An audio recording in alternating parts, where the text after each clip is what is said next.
kilogram per sentimeter kuadrat tekanannya. Sedangkan untuk memutar turbin minimal menggunakan yaitu 60 kilogram per sentimeter kuadrat. Berarti tidak bisa menggunakan ketel uap pipa api atau kombi, karena ketel uap kombi atau pipa api itu paling tidak hanya sampai 23 kilogram per sentimeter kuadrat. Nah, itu contoh satu. Yang kedua, kalau yang menggunakan pengolahan itu seperti ya pengolahan seperti minuman-minuman, gelas, ya, pabrik mie itu pasti menggunakan ketel uap pipa api. Ya.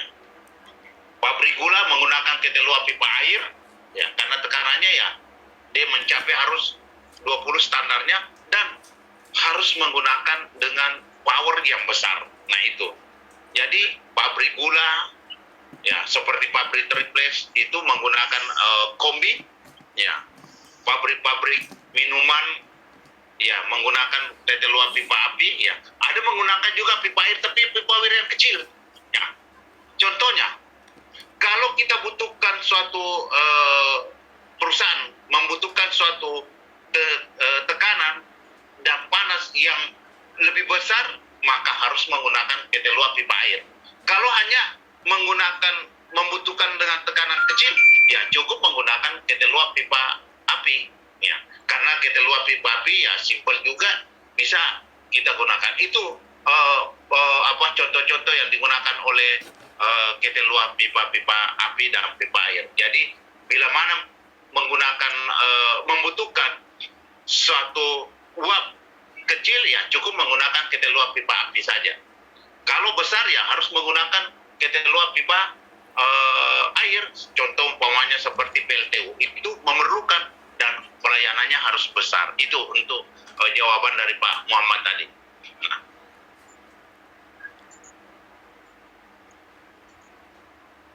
Ya, lanjut proses pemanasan air dingin atau hidrostatis test. Nah, jadi kita harus memperhatikan tekanannya dengan waktu. Umpamanya kita lakukan suatu proses pemanasan air dingin, yaitu umpamanya secara berkala. Berarti pasal 44, yaitu tekanan kerja tambah 3. Ya, umpamanya tekanan kerjanya yaitu 20 kg per sentimeter kuadrat, maka kita melakukan suatu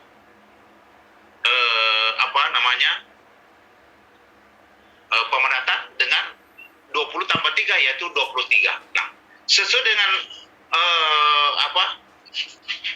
aturan bahwa untuk ketel uap dengan tekanan kerja melebihi daripada 50 kg per sentimeter kuadrat, maka dilakukan suatu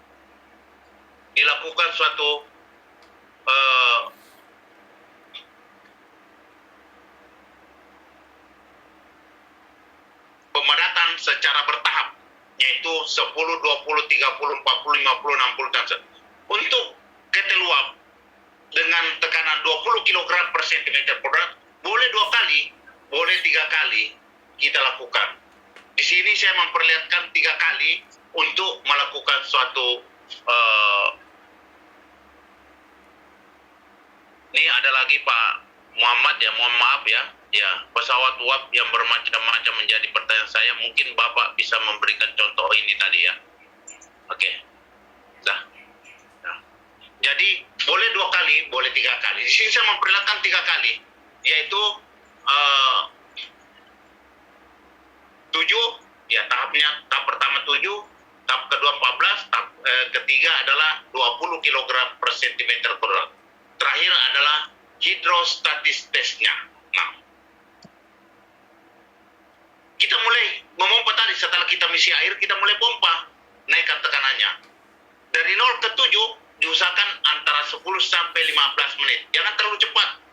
Jadi 10 sampai 15 menit sudah sampai ke 7. Nah, pada sampai di 7, maka kita di sini kita tahan selama 15 menit atau 20 menit. Dalam penahanan sini kita lakukan pemeriksaan luar dalam, kita lihat apa dagasnya, kita masuk ke dalam lorong apinya, peti apinya, kita masuk pada furnis, masuk pada evaporatornya, masuk kepada dokumennya. Apakah tidak terjadi suatu rembesan air? Apakah tidak terjadi suatu kebocoran atau perubahan bentuk menetap? Nah, biasanya kalau baru 7 baru mungkin belum berubah. Nah, kita naikkan ke 14 dengan perlahan-lahan. Naik ke 14 dengan antara 7 sampai 14 itu usahakan sampai 10 sampai 15 menit. Di sini kita tahan. Ya, kita tahan yang kedua lagi yaitu selama 15 menit. Nah, kita lakukan lagi pemeriksaan kedua, luar dalam. Apakah tidak terjadi kebocoran, tidak terjadi suatu rembesan air. Ya. Setelah itu baru pemeriksaan. Setelah dilakukan pemeriksaan tidak ada kebocoran, maka kita naikkan ke 20 kg per sentimeter sebagai tahap ketiga. Di sini kita lagi melakukan pemeriksaan, ya, luar dalam. Apakah tidak terjadi rembesan air, kebocoran atau perubahan?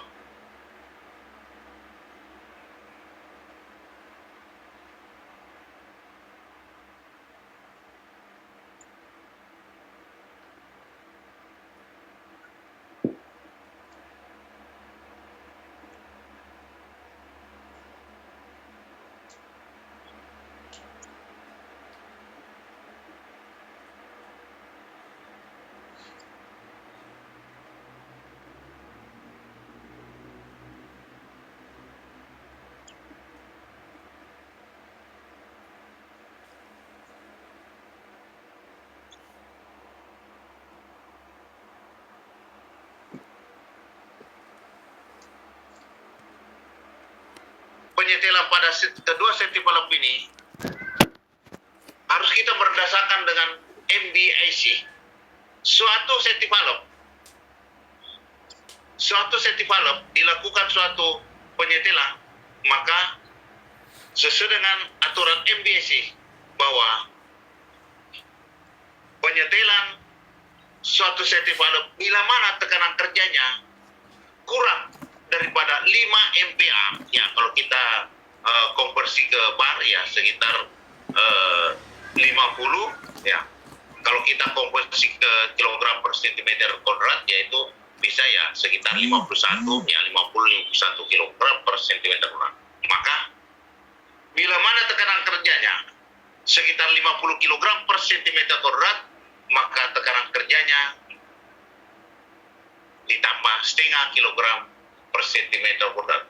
Karena tekanan kerjanya 20, maka harus disetting 20,5. Maka kita mulai setting ini. Tekanannya harus naik. Berarti sudah ready suatu tetel luap. Nah, setelah kita naikkan tekanannya, berapa popping, berapa membuka penuh? Ya, 20,5 ya, kilogram per sentimeter. Kita catat 20,5. Berapa stoppingnya atau menutup penuhnya? Ya, mungkin 17,3. Kita catat semua. Kita lakukan sebanyak 3 kali karena menyetel suatu safety valve ini adalah karena pegas, ya. Itu adalah kadang-kadang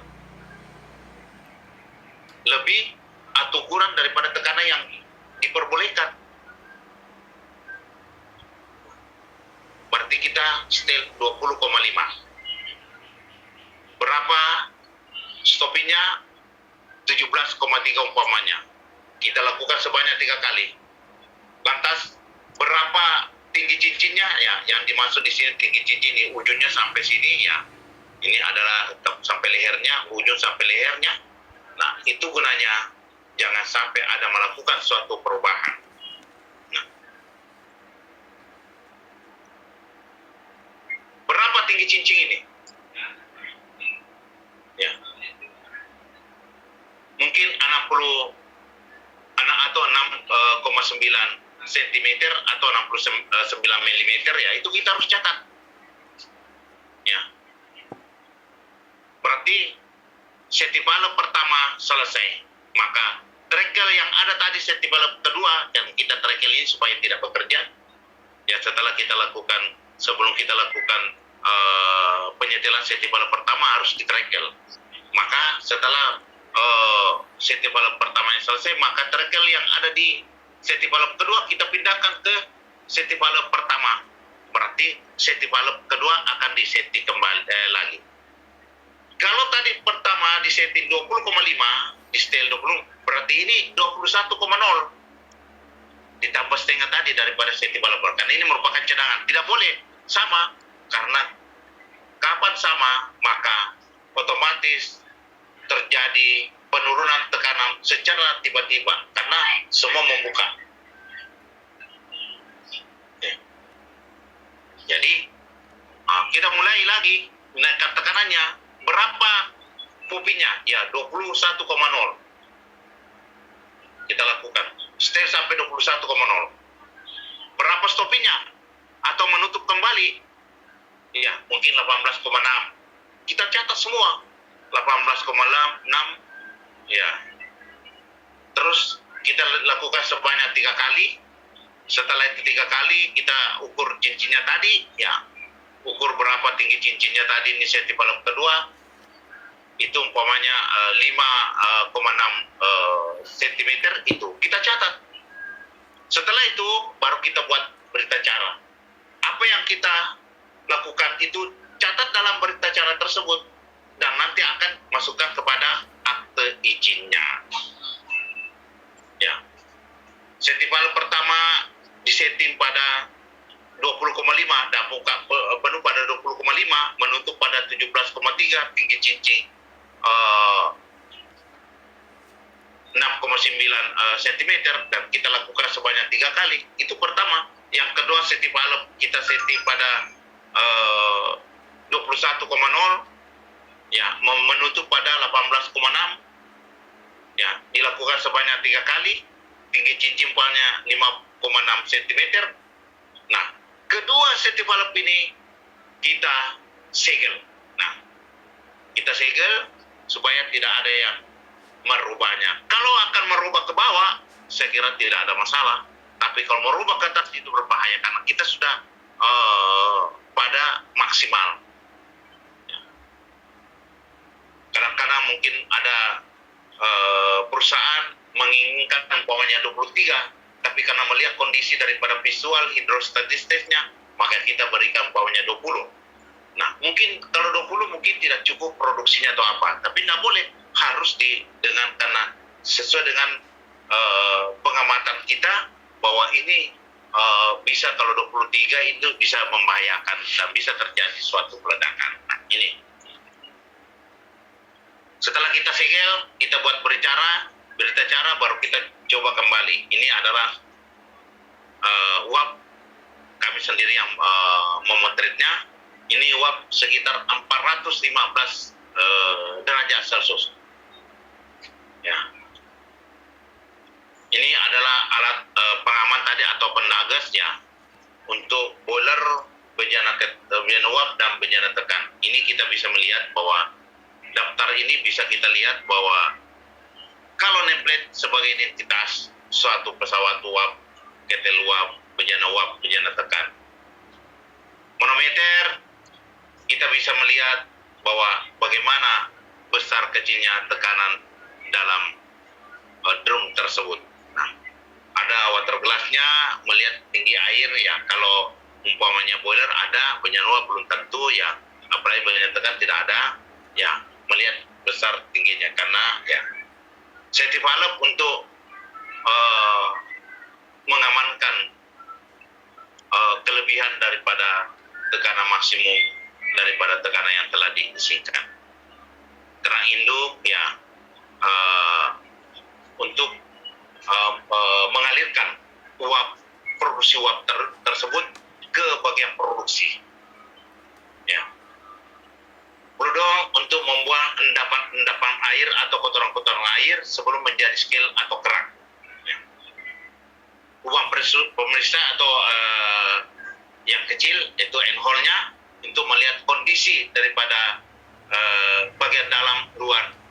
Tapi tidak bisa kita masuk karena kecil. Ya, untuk melihat bagaimana apakah terjadi suatu penebalan scale atau bagaimana kondisi untuk melihat. Nah, sedangkan untuk manhole untuk lubang lalu orang masuk ke dalam steam drum untuk melakukan pemeriksaan terhadap fisik kondisi daripada steam drum tersebut. Ya, feed water pump di sini adalah untuk pompa air pengisi ketel untuk memasukkan air pengisi ketel dari economizer masuk pada steam drum melalui generator. Batas air terendah sesuai dengan pasal 22 ya ketel uap darat 10 cm, ketel uap kapal 15 cm. Air fan itu untuk membuang baik uap maupun tekanan. Tadi itu sebelum kita hidro itu yang kita buka supaya air keluar, itu untuk membuang. Mungkin terjadi kelebihan tekanan ya membahayakan, kita bisa buang sedikit. Semua timah brick plate di sini yaitu suatu sumbat timah yang terpasang di bagian lorong api dengan bagian furnace. Bila mana terjadi kenaikan temperatur lebih tinggi, maka sumbat timah ini akan meleleh dan air akan masuk pada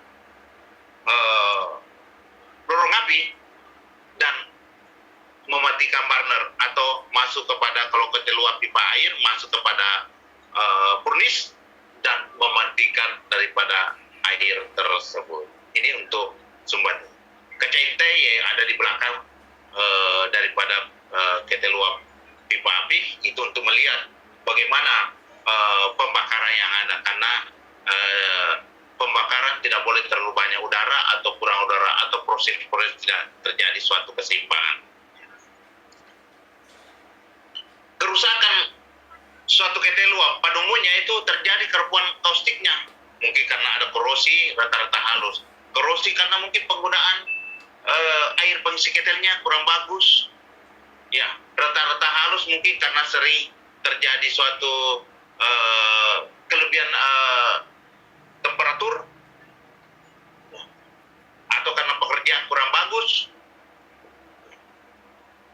ataukah mungkin karena kerusakan karena lama didiamkan jadi terjadi perubahan. Sesuai dengan pasal 49, maka suatu ketel uap bila mana tidak digunakan lebih lama daripada 3 tahun berturut-turut, maka Kepala Jabatan Pengawasan Keselamatan Kerja dapat mencabut akte izin. Berarti kalau akan dilakukan lagi ya harus dilakukan lagi pemeriksaan yang detail lagi, atau mungkin terjadi perubahan betul pada suhu terlalu tinggi. Dalam suatu ketel uap ini adalah kita melihat ada pemakaian dan pemilihan suatu bahan konstruksi daripada pembuatan ketel uap itu adalah ya menurut asmenya, menurut JIS-nya Jepangnya, menurut British-nya, translatornya. Ya, ini standar-standar yang kami gunakan bila mana menghitung suatu ketel uap, apakah mampu menahan suatu tekanan yang telah diizinkan atau diperbolehkan. Suatu ketel uap dapat terjadi suatu peledakan, mungkin karena pemakaian bahannya tadi tidak sesuai dengan asmenya, ya mungkin kualitas bahannya juga tidak memenuhi syarat.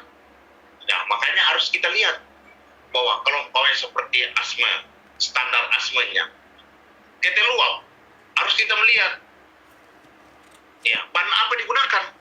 Contoh, mungkin suatu bahan kalau asmanya itu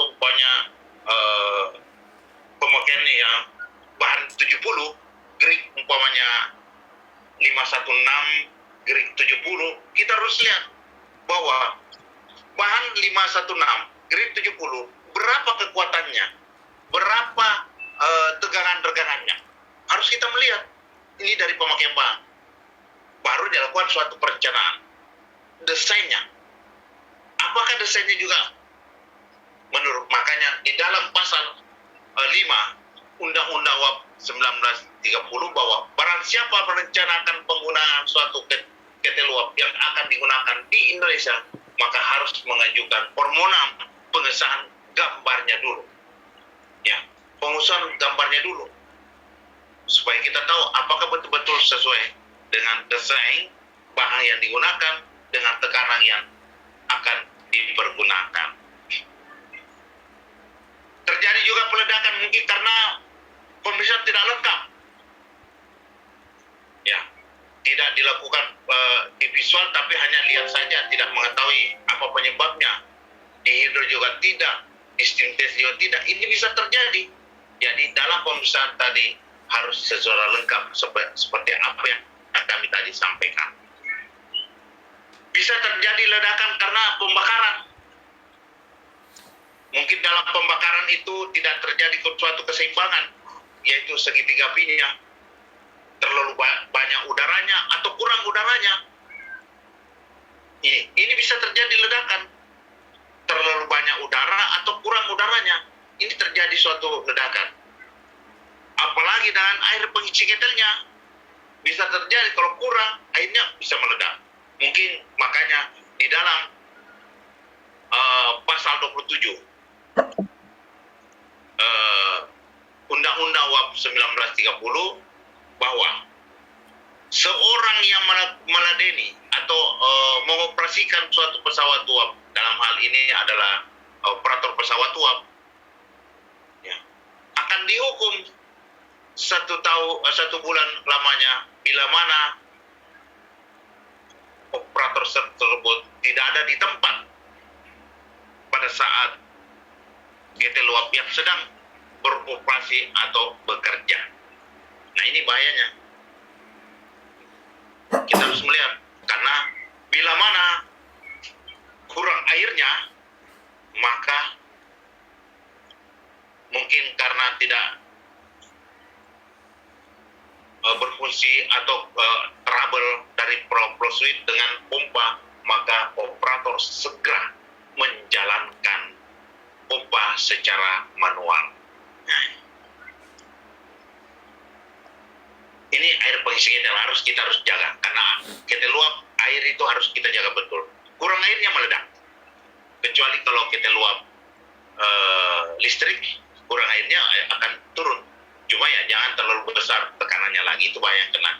Tergantung daripada putaran atau besar kecilnya air yang diumpankan ke elektroda. Makin besar air yang diumpankan, makin besar panas yang terjadi. Makin besar panas terjadi, makin besar tekanan yang ditimbulkan, sehingga harus kita mengawasi. Jangan lebih besar tekanan daripada tekanan yang diperbolehkan. Peralatan aparatur gas yang tidak lengkap, ya mungkin karena hanya satu lantas buntu bisa terjadi peledakan, atau mungkin level gasnya terjadi kebuntuan, tidak mengetahui apakah airnya kurang atau tidak. Ini bisa terjadi. Operator lalai, kelalaian suatu operator, mungkin tidak ada sering tidak ada di tempatnya, sehingga ketel uap sering naik turun. Ini akan terjadi suatu penyebab suatu ketel uap. Dalam suatu peledakan, ketel uap itu dapat menyemburkan api, ya, atau air panas, atau gas panas, atau uap panas. Ini bisa karena bisa mungkin di sekitarnya ada debu-debu, terjadi pencemaran lingkungan, bisa terjadi, sehingga kita akan sesak napas. Ataukah mungkin kita terlempar, terjadi suatu sentuhan listrik, apakah langsung atau tidak langsung, ini yang membahayakan, sehingga terjadi suatu kebakaran dan peledakan.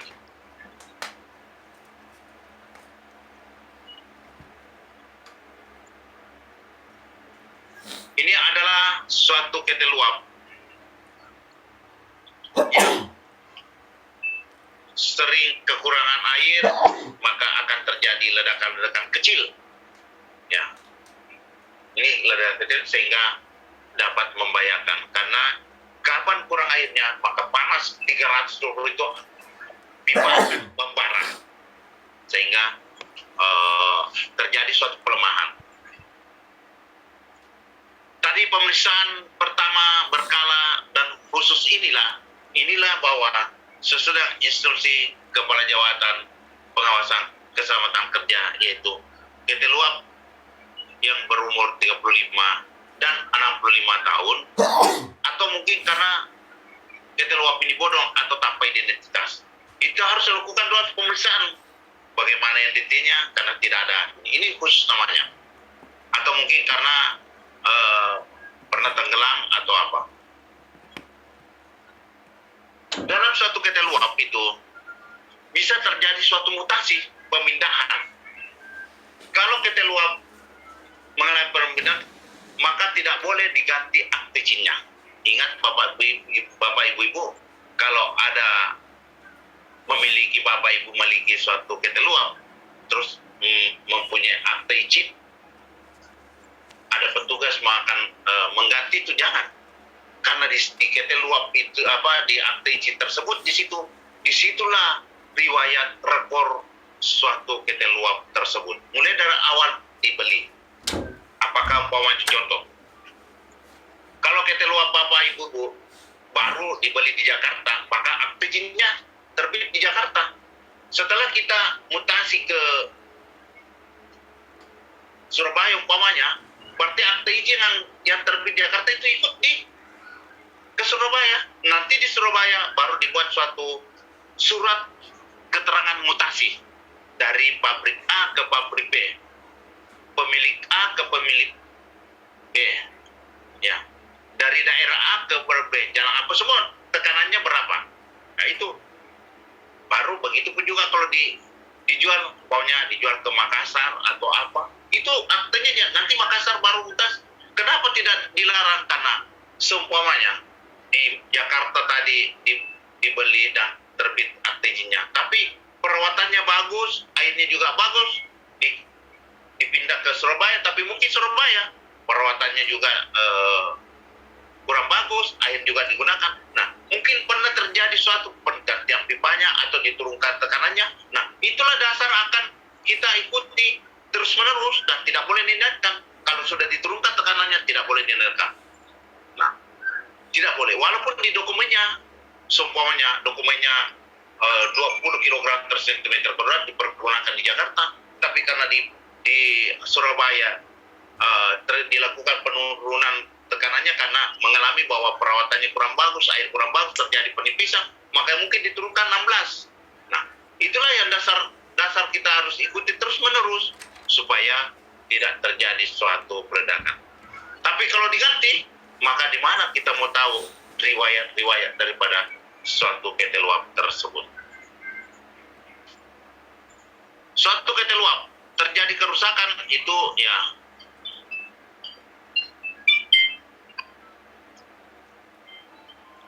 maaf. Halo? Ilsa? Dan siapa ini? Ya. Sebentar dulu, saya mengajar dulu sebentar. Jadi, suatu PT Luap terjadi kerusakan. Kalau penggantian pipa-pipa-nya itu dianggap ringan, repasari atau perbaikan ringan. Kalau pergantian pipa-pipa air, suatu PT Luap pipa air masih di bawah 10% daripada jumlah, itu juga ringan. Seperti perbaikan las-lasnya, baik memanjang maupun melingkarnya, kurang daripada 25% itu dianggap ringan. Tapi kalau sudah di atas itu sudah berat. Apalagi kalau dilakukan penambalan, penggantian lorong apinya, peti apinya, kamar nyalanya, ya, dome up-nya, plat drumnya, atau bagaimana penutupnya, itu beranggap berat. Ataukah mungkin penggantian water case-nya, ya, itu penggantian pipa-pipa airnya di atas 10% daripada jumlah itu dianggap berat. Nah, inilah yang harus